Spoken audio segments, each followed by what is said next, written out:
Sabe o que acontece quando um fungo que a gente considera comum, de repente se torna quase imbatível? Ou quando uma planta lá da Amazônia começa a revelar segredos de séculos? E se a gente colocar inteligência artificial numa sala de aula no interior do Brasil?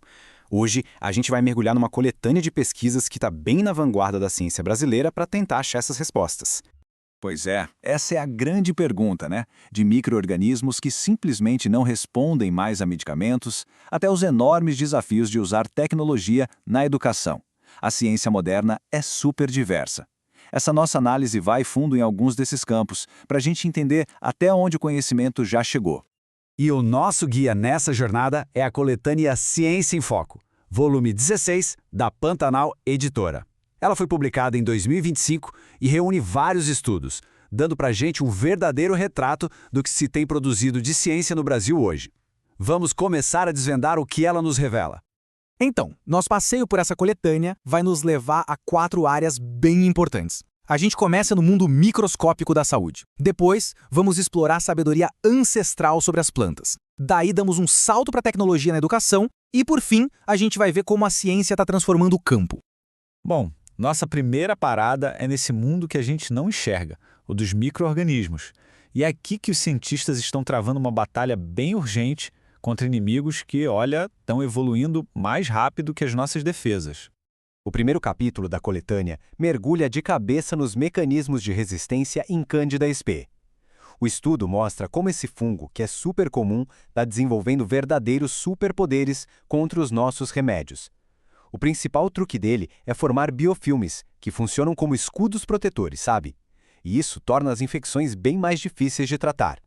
Tá, mas afinal, o que é essa tal de Candida sp? Basicamente é um tipo de fungo que vive no nosso corpo normalmente sem causar problema. Só que às vezes ele pode causar infecções. O ponto central aqui é que algumas espécies dele estão ficando resistentes aos medicamentos. Entender esses mecanismos, como os biofilmes, é o primeiro passo para criar novas terapias que consigam furar essas barreiras.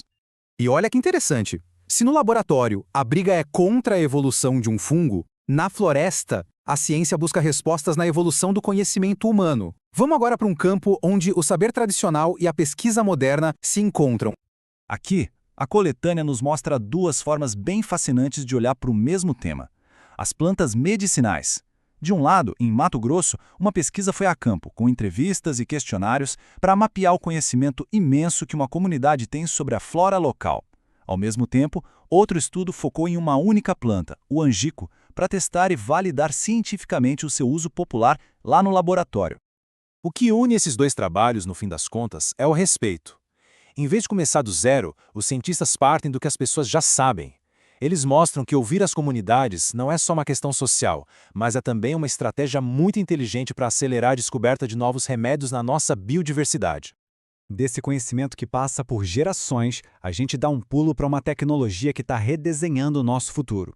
Agora, o foco é a sala de aula e como a inteligência artificial pode ou não transformar a educação.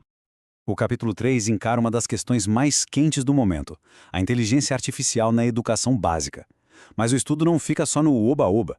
Ele pisa no chão da realidade e investiga, num estudo de caso, os desafios reais de implementar essa tecnologia nas escolas públicas de Santa Maria, lá no Rio Grande do Sul.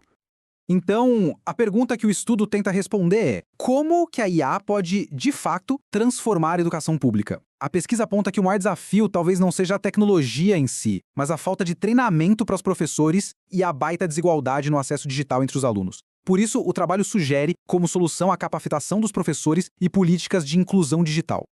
E da tecnologia que alimenta a mente, a gente vai para a ciência que alimenta o corpo.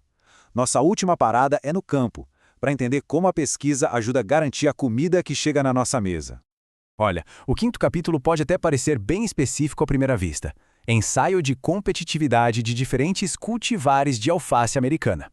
Mas por trás desse título técnico tem uma ciência que é essencial para a agricultura.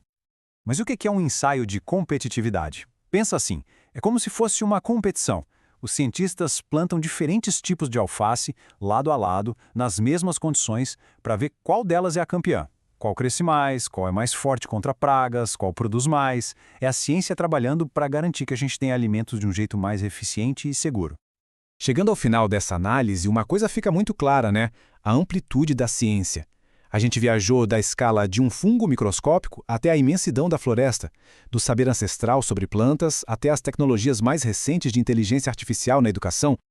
E isso tudo deixa uma pergunta no ar para a gente pensar. Saúde, biodiversidade, educação ou agricultura?